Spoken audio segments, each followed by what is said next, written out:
বাংলাদেশের অবস্থা ভালো নয়। প্রথম ম্যাচে জয়ের পর দলটা যেন জিততেই ভুলে গেছে। টানা ম্যাচ হারতে হারতে টাইগাররা ম্যাচ হারের সংখ্যা হালিতে নিয়ে গেছে। ভক্ত সমর্থকরা বিশ্বকাপ নিয়ে যে স্বপ্ন বুক বেঁধেছিলেন সেই স্বপ্ন যেন হতাশায় রূপ নিয়েছে। একটি ডেস্ক রিপোর্ট।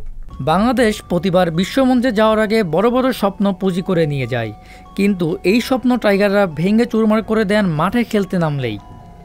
বিশ্বকাপে বাংলাদেশ দলের সেরা সাফল্য 2015 বিশ্বকাপে কোয়ার্টার ফাইনাল খেলা।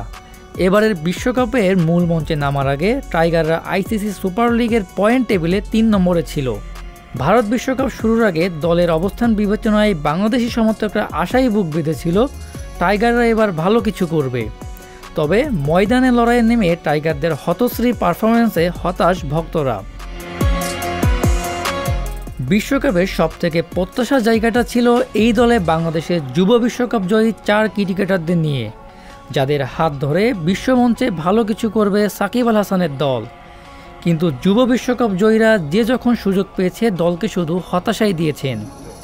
এবারের আসরে পারফর্ম করে ভবিষ্যতের তারকা বনে যাবেন এমন তালিকায় ছিলেন টাইগার ক্রিকেটার তাওহিদ হৃদয়। ভারতের মাটিতে তার ব্যাটে রান নাই, দক্ষিণ আফ্রিকা ম্যাচে একাদশ থেকে বাদ পড়েন তিনি। বিশ্বকাপের আগে নাজমুল হোসেন শান্ত 2023 ওয়ানডেতে সর্বোচ্চ রান সংগ্রাহক ছিলেন, কিন্তু বিশ্বকাপে হারিয়ে ফেলেছেন তার সেই ফর্ম। সবশেষ ইংল্যান্ড ও দক্ষিণ আফ্রিকার বিপক্ষে গোল্ডেন ডাক মেরে টানা ব্যর্থতা ধরে রেখেছেন এই ব্যাটার। এশিয়া কাপ থেকে যে ওপেনিং ব্যর্থতা বয়ে বেড়াচ্ছে টিম